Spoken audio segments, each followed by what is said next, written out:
Domnul Angel, bună ziua! Bună ziua! Așa, ce faceți? Ce ziceți? Ne pregătim de filmări.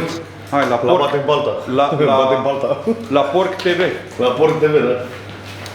Nu, parcă n-am fi la el acasă. Nu, el de la știi. Mai rog de mine. Clip 3.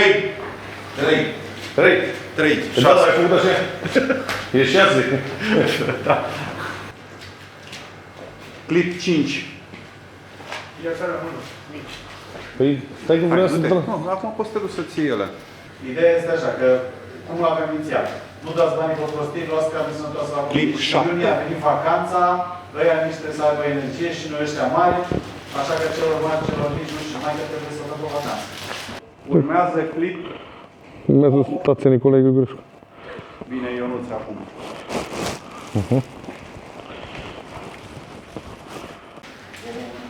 Bun.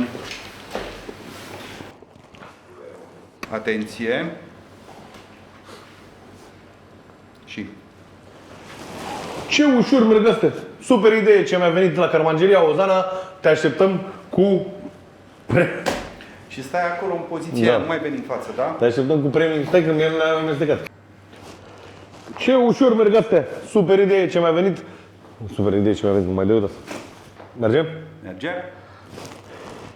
Cât de ușor merg cărucioarele astea. Prea complicat. Da, dar prima dată când n-am filmat de atât foarte. Merge? Gata?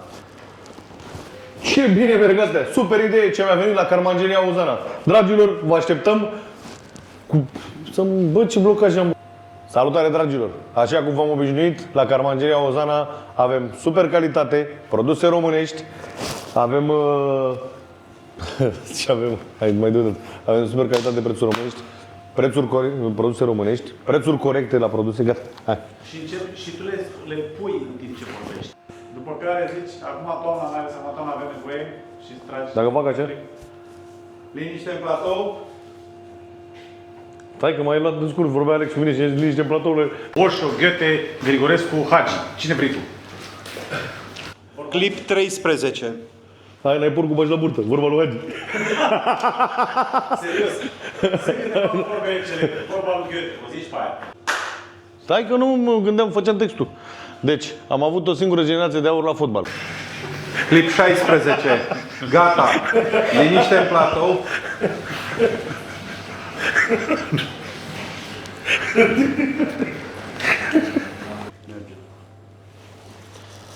Prietenul meu. Atât prieten cât și partener. Acum m-a sunat în interes de serviciu. Ăsta îl las aici? Mordăciunea asta? O să vreau și fără mortăciune, că în primul cadru n-apare mortăciune. Tragem o dată cu mortăciune, o dată fără mortăciune. Aha. Produse românești la Carmangeria OZANA. Produse românești. Cum îi zice la pușculiță? Dragilor, în curând vă anunțăm... Nu. Dragilor, în curând... Cum era, mă? Avem niște super vești pentru voi. În curând... Asta este video 19. Promo. Teaser. Teaser, da. Salutare, dragilor! În curând avem super vești pentru voi toți. Ta-dam! Hai. Bravo. Da? Da? Gata.